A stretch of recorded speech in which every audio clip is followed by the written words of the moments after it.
बिहार विधानसभा चुनाव से पहले ही प्रदेश की सियासत में हलचल तेज हो गई है और अब तक जहां पर मुख्य मुकाबला एनडीए और इंडिया गठबंधन के बीच माना जा रहा था, वहीं अब बाहरी दल भी चुनावी मैदान में उतरने लगे हैं।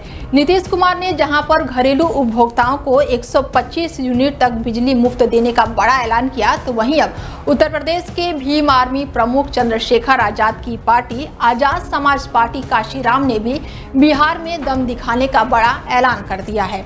पटना में आजाद समाज पार्टी के प्रदेश अध्यक्ष जौहर आजाद ने प्रेस कॉन्फ्रेंस कर कहा कि पार्टी बिहार की 100 विधानसभा सीटों पर अपने उम्मीदवार उतारेगी। उन्होंने बताया कि इन 100 में से 60 सीटों पर विधानसभा प्रभारी भी नियुक्त किए जा चुके हैं और अब बाकी पर तैयारी अंतिम चरण में है। पार्टी का दावा है कि जिन 100 सीटों पर वो चुनाव लड़ेंगे, उसमें से 46 पर सीधा मुकाबला महागठबंधन से होगा। जौहर आजाद ने कहा कि इन सभी सीटों पर बूथ स्तर पर पार्टी की संगठनात्मक तैयारियां पूरी हैं। उन्होंने महागठबंधन पर आरोप लगाया है कि वो सभी वर्गों को साथ लेकर नहीं चल रहे हैं, जिससे जनता में असंतोष है। पार्टी ने घोषणा की है कि 21 जुलाई को पटना में आजाद समाज पार्टी का राष्ट्रीय अधिवेशन आयोजित किया जाएगा और इस अधिवेशन में पार्टी प्रमुख चंद्रशेखर आजाद खुद शामिल होंगे और बिहार चुनाव के लिए पार्टी की रणनीति को अंतिम रूप देंगे। इसके साथ ही चंद्रशेखर आजाद की पार्टी की इस घोषणा पर रामविलास यानी कि चिराग पासवान की पार्टी ने भी प्रतिक्रिया दी है। पार्टी प्रवक्ता शशि भूषण प्रसाद ने कहा कि लोकतंत्र में सभी को चुनाव लड़ने का अधिकार है, लेकिन इससे उनकी पार्टी को कोई फर्क नहीं पड़ेगा। उन्होंने दावा किया है कि दलित समाज चिराग पासवान के साथ मजबूती से खड़ा है और चिराग पासवान दलितों के सबसे बड़े नेता बनकर उभरे हैं। राजनीतिक विशेषज्ञों की मानिए तो चंद्रशेखर आजाद की आजाद समाज पार्टी बिहार में दलित वोट बैंक, खासकर रविदास समाज पर अपनी पकड़ मजबूत करने की पूरी कोशिश करेगी।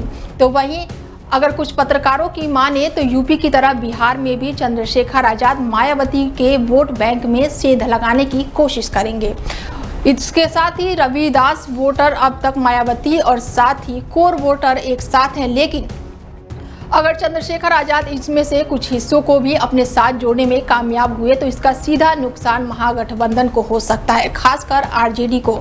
संतोष कुमार ने कहा है कि अगर चंद्रशेखर आजाद 500 से 1000 वोट भी काट ले जाते हैं तो कई सीटों पर समीकरण बदल सकता है। विशेषज्ञों का कहना है कि एनडीए को चंद्रशेखर आजाद की पार्टी से कोई सीधा नुकसान नहीं होगा, क्योंकि रविदास और पासवान वोट अलग अलग राजनीतिक ध्रुवी पर खड़े रहते हैं। पासवान वोटर एनडीए के साथ हैं और अगर चिराग पासवान को पकड़ में अभी भी मजबूती पकड़ मानी जा रही है। फिलहाल एनडीए में अब एनडीए के साथ साथ चिराग पासवान है, तो वही महागठबंधन में पूरी तरह से बिहार में ताल ठोक चुकी है और इसके साथ ही चंद्रशेखर आजाद की भी बिहार में अब एंट्री हो चुकी है।